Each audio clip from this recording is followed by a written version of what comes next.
네, 보험 사기가 진화하고 있습니다. 예전에는 단순히 부딪혀 쓰러지는 사고를 내는 정도였다면 이제는 더 전문화되고 지능화되고 있습니다. 아예 병원장이 직접 진료 기록부를 조작해 보험금을 빼돌린 경우도 나오고 있습니다. 박광렬 기자와 함께 얘기 나눠보겠습니다. 안녕하십니까? 자, 병원장이 기록부를 조작했다고요? 예, 그렇습니다. 이번 사건은 서울 강북구에 있는 한 병원에서 발생을 했는데요. 예. 병원에 입원한 환자의 차트, 그러니까 진료 기록부를 조작하는 방식이었습니다. 가령 주사를 2번 놨으면 6번 정도 놓은 것처럼, 또 약 성분도 A 성분을 썼다면 더 좋은 약을 쓴 것처럼, 그리고 검사도 더 좋은 검사를 한 것처럼 고쳐서 보험사에 허위 청구를 한 겁니다.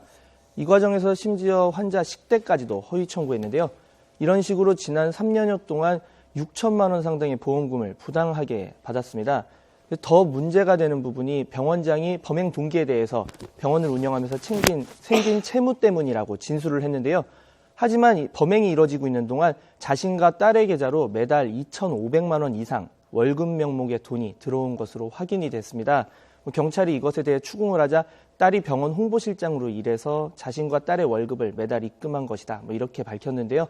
거액의 월급을 받으면서 보험금까지 가로챈 것이어서 더 논란이 된다고 할 수 있습니다. 예. 자, 지금 보니까 상당히 지능화되고 전문화된 것 같다, 이런 느낌이 드는데 어떻습니까? 예, 그렇습니다. 사실 예전에 보도된 보험 사기 상당수는 환자가 차에 일부러 부딪힌다는 등 고의 충돌, 이런 유형이었는데요. 차가 다 지나간 뒤에 넘어지거나 사이드미러 등에 몸을 대는 등 방식이었습니다. 하지만 이제 각 차량의 블랙박스 등이 대중화되면서 이런 고의 충돌 사고는 상대적으로 비중이 줄어들고 있는데요. 실제 이제 통계를 보면 그 자동차 보험 사기가 전체 보험 사기에서 차지하는 비중, 보시는 것처럼 점점 줄고 있습니다. 반면 사람들이 일반적으로 가입하는 장기 손해보험이나 보장성 보험이 보험 사기에서 차지하는 비중은 점차 증가하고 있는데요. 지난해에는 사상 최초로 장기 손해 보장성 보험이 자동차 보험을 넘어서는 일이 발생하기도 했습니다. 즉 어떤 사고를 빙자하지 않고도 눈으로 확인이 어려운 증상을 호소하는 보험 사기 유형이 늘고 있다는 건데요. 다른 통계를 보면 이렇게 거짓으로 병원에 입원하거나 진료를 받는 과다, 허위 입원, 진료 보험 사기 액수가 2년 사이에 2배 넘게 크게 증가했습니다.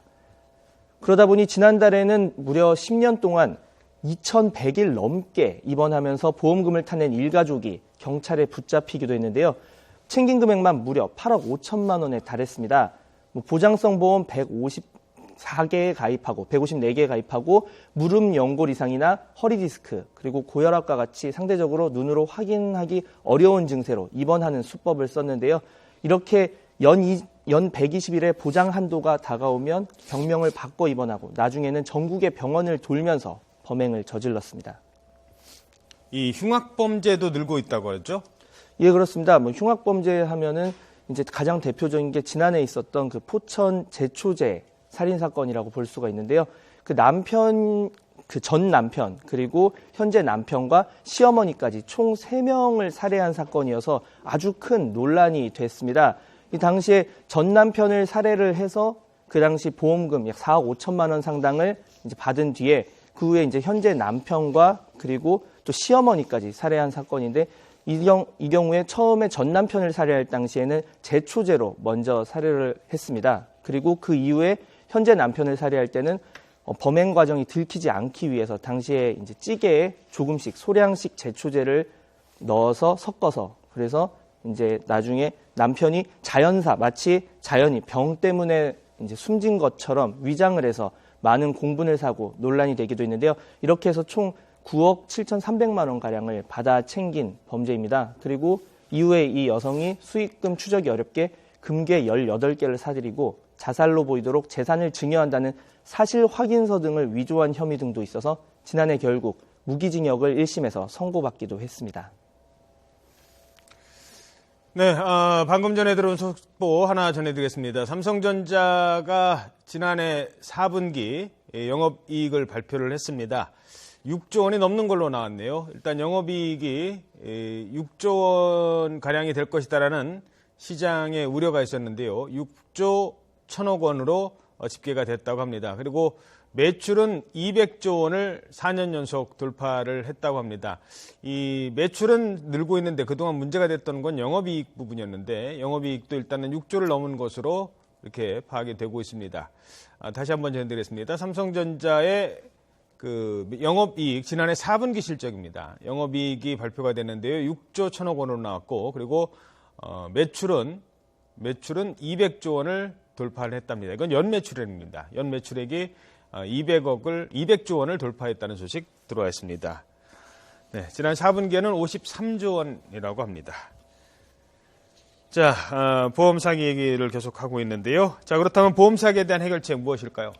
예, 뭐 방금 얘기하신 것처럼 이제 삼성전자 연 매출의 이제 연 이익이 6조. 근데 보험 사기 지금 현재 보험사 측에서 추정하는 게 1년에 한 4조 정도 될 것이다. 삼성전자의 그 영업이익 3분의 2에 거의 달하는 액수입니다. 4분기 영업이익이에요. 그러니까 2014년 같은 경우에 연 6천억 정도의 이제 보험 사기 금액이 있었는데 그것이 이제 전문가들은 실제 5분의 1도 밝혀지지 않았을 것이다. 적발된 금액만 6천억이니까 실제로는 4조 원이 넘는 시장이 이제 형성이 돼 있을 것이라고 하는데요. 예. 이런 보험 사기 같은 경우에 가장 큰 문제가 이제 보험 사기라는 것은 일반 사기와 다르게 어떤 보험이라는 제도의 근간을 무너뜨리는 제도입니다. 그러다 보니 이제 해외의 미국 캘리포니아나 독일, 오스트리아 같은 경우는 보험 관련 특별법을 제정해서 엄히 처벌을 하고 있는데요. 예. 우리나라 경우도 국회에 이런 보험 사기 방지 특별법이 계류 중이지만 현재 통과되지 못하고 있습니다. 뭐 형법학자 같은 경우는 어떤 법안을 마련하는 것만으로도 범죄의 발생을 막을 수 있는 효과가 있다고 볼 수가 있기 때문에